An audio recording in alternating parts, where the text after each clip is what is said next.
تو نبیوں کے رعب اور ہیبت اللہ تعالیٰ نے ان کو عطا فرمائی ہوتی ہے۔ تو جب ہدہد نے وہ خط ڈالا اور وہ حضرت سلیمان کی جانب سے تھا، ملکہ بلقیس نے جب کھولا تو اللہ کے نبی کی ہیبت اس پہ طاری ہوتا ہے۔ مفسرین فرماتے ہیں اس کا بدن تھر تھر کانپنے لگا۔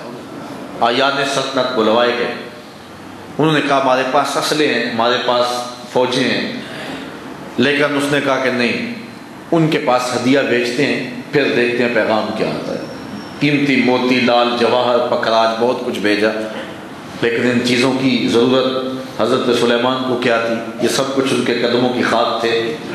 آپ نے کہا کہ میرا جو پیغام ہے یا تو تابع دار بن کے آ جاؤ یا پھر تیار ہو جاؤ۔ تو وہ خود حضرت سلیمان کی خدمت میں حاضر ہونے کا فیصلہ کرتی ہے، اپنے لوگوں کو ساتھ لے کر کے حضرت سلیمان کے دربار کی طرف بڑھی۔ جو آپ کا پایا تخت تھا اس سے ایک فرسنگ فاصلہ رہ گیا۔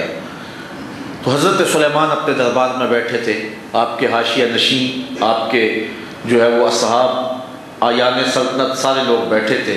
انسانوں پہ بھی حکومت تھی، جنوں پہ حکومت بھی تھی، دونوں گروہ بیٹھے ہوئے تھے۔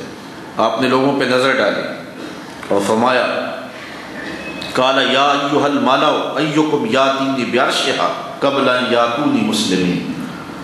وہ عرش، وہ تخت جس پہ اسے ناز ہے، وہ بہت بڑا تخت تھا جو 60 ہاتھ چوڑا تھا، 80 ہاتھ لمبا تھا، ایک ہاتھ 1.5 فٹ کا ہوتا ہے اور کئی ہاتھ موٹا تھا، زمین میں گڑا ہوا تھا، قیمتی موتی اور ہیرے اور لال اس کے اوپر جواہر جڑے ہوئے تھے۔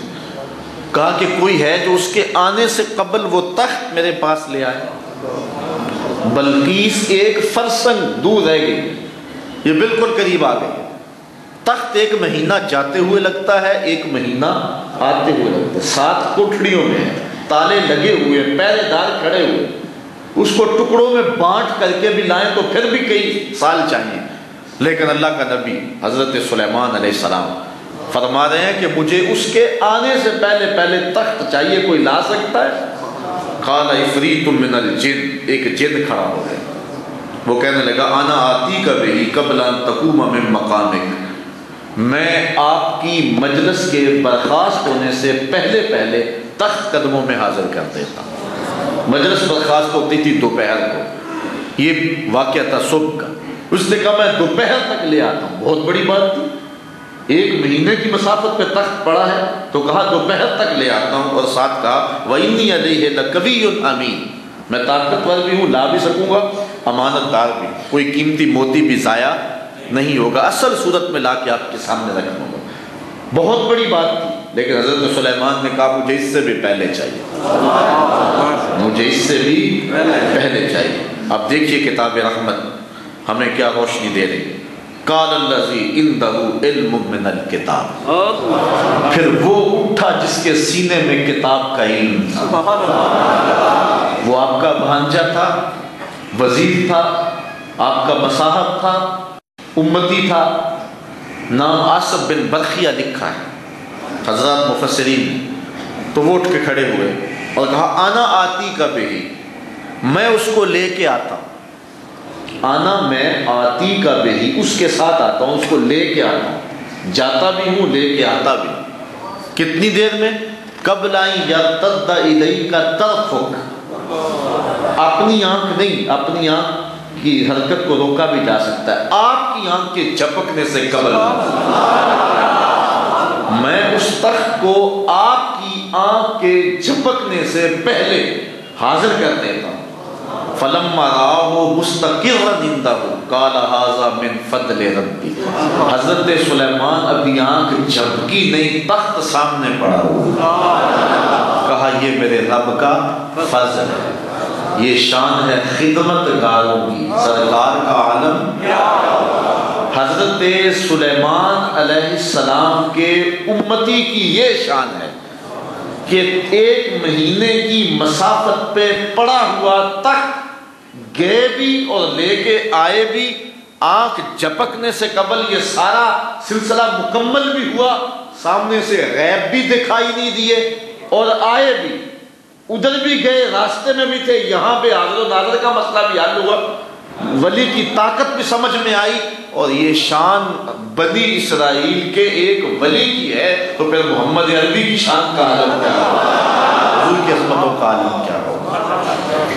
اللہ تعالیٰ جل شانہ نے حضور کے غلاموں کو جو شانیں دی ہیں وہ نرالی، اور پچھلے نبیوں کو جتنی شانیں اللہ نے دی ہیں وہ ساری حضور میں جمع کی، اور پچھلے نبیوں کے امتی اور ان کے ولیوں میں جو شانیں اللہ نے عطا فرمائی وہ کسی نہ کسی صورت میں حضور کی امت کے ولیوں کو بھی عطا ہوئی۔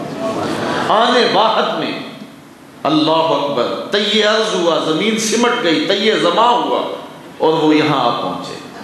اب کابل کے شہر کی ایک کہانی بھی سن لو۔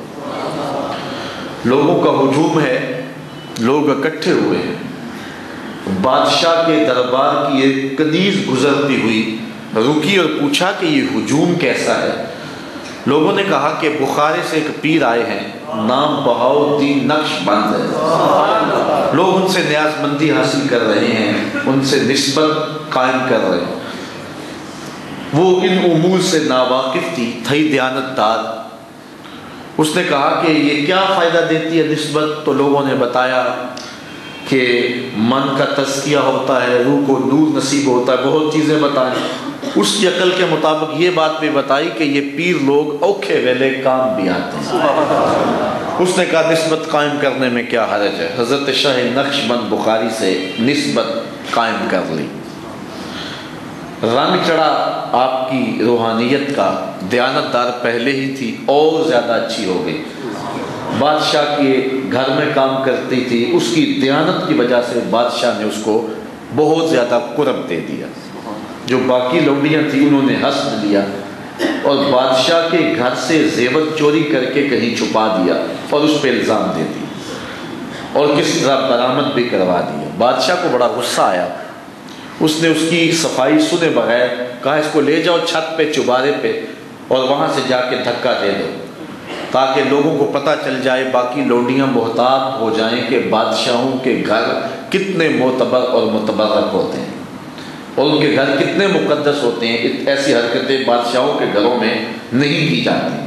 اس نے اپنی صفائی دینا چاہی، بادشاہ نے کوئی نہ سنی، اس کو لے کے چھت پہ جلاد دھکا دینے لگا تو اس کو کابل کے اس چوک کی کہانی یاد آئی کہ سنا تھا کہ پیر اوکھے ویلے کام بھی آتا ہے۔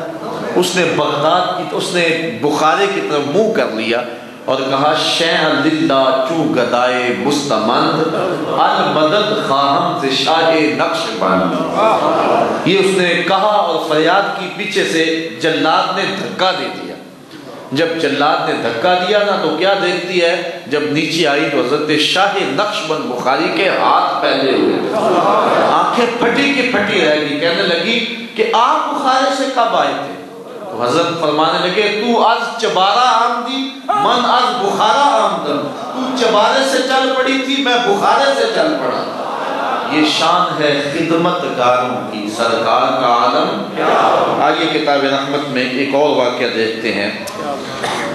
ایک جلیل القدر گھر ہے بنی اسرائیل کا، حضرت عمران کا گھر۔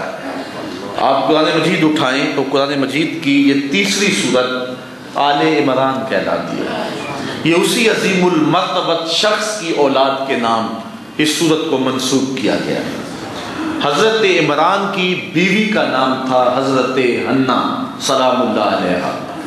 عمر بیت گئی لیکن اولاد کی نعمت نصیب نہیں ہوئی۔ اللہ کے اس فیصلے پہ صابرہ شاکرہ زندگی بسر کر رہی ہیں۔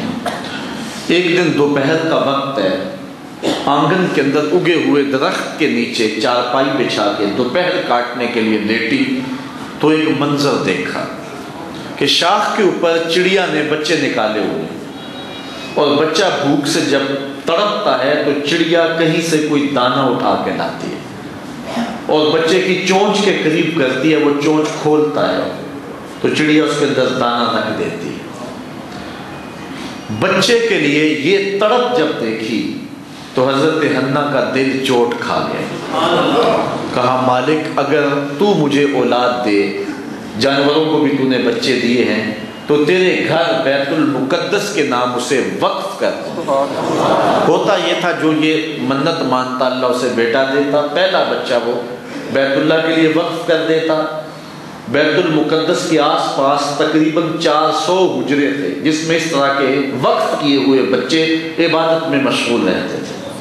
حضرت حنا نے بھی منت مان لی، اللہ تعالیٰ جل شانہ نے امید پیدا کر دی۔ قرآن اٹھائیے، اذ قالت امرأۃ عمران رب انی نذرت لک ما فی بطنی محررا فتقبل منی۔ پھر جب ولادت کا وقت آیا تو بچہ پیدا نہ ہوا، بیٹی پیدا ہوئی۔ یہ پہلی بار ایسا ہوا، جو منت مانتا اللہ بیٹا دیتا۔ بچہ جب شعور کی عمر میں پہنچتا تو بیت اللہ میں چھوڑاتے، مسجد اقصی میں، لیکن یہ پہلی بار ایسا ہوا کہ بچی پیدا ہوئی۔ پریشان ہوئی اور کہا کہ مالک یہ تو بیٹی پیدا ہوئی ہے۔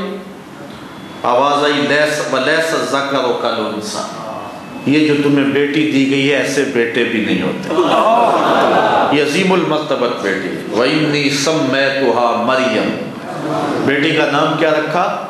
حضرت مریم سلام اللہ علیہا، جو بعد حضرت عیسیٰ علیہ السلام کی والدہ ہے۔ یہ حضرت حنا کے گھر میں ولادت پاتی۔ آل عمران یہ خاندان ہے، عظیم المرتبت خاندان۔ حضرت عمران کی بیٹی ہیں، حضرت حنا کی بیٹی ہیں۔ حضرت مریم جب شعور کی عمر کو پہنچی اور منت کو پورا کرنے کا وقت آیا تو حضرت حنا پریشان ہو کہ اب کیا کیا جائے۔ وہاں تو سارے مرد ہیں، یہ پہلی بار واقعہ ہوا ہے کہ ایک بچی پیدا ہوئی ہے۔ اب اس کو بیت اللہ میں، مسجد اقصی میں وہاں چھوڑا جائے تو کیسے؟ یہ فیصلہ ہوا کہ کوئی بوڑھی عمر کا شخص، بزرگ، اس بچی کو اپنی کفالت میں لے اور وہاں اس کی ضروریات بہم پہنچائے۔ اب عظیم المرتبت گھر تھا، سارے لوگ چاہتے تھے کہ یہ بچی کی خدمت ہمارے ذمہ آئے۔ جب لوگ زیادہ امیدوار ہوئے تو قرعہ ڈالا گیا، اقلام ڈالے گئے۔ قرعہ فال نکلا حضرت زکریا علیہ السلام کے نام۔ 120 سال عمر تھی، رشتے میں سکے خالو لگتے تھے اور اولاد ان کے ہاں بھی نہیں تھی۔ آپ کی بیوی کی عمر 99 سال تھی، کہا چلو ہم اسے اپنی بیٹی بنا لیتے۔ مسجد اقصی کا ایک حجرہ حضرت مریم کے سپرد کیا، ضرورت کی چیزیں باہم پہنچائیں۔ ان کا خیال رکھتے حضرت مریم مصلی بچھا کے اللہ کی عبادت میں مشغول ہو گئی۔ حضرت زکریا علیہ السلام نے کہیں جانا ہوتا تو دروازہ بند کر کے تالا لگا کے جاتے کہ چونکہ بیٹی ہے اور مسجد میں مردوں کا ہجوم ہے، واپس کھانے کے وقت تک آ جاتے اور ضروریات بہم پہنچ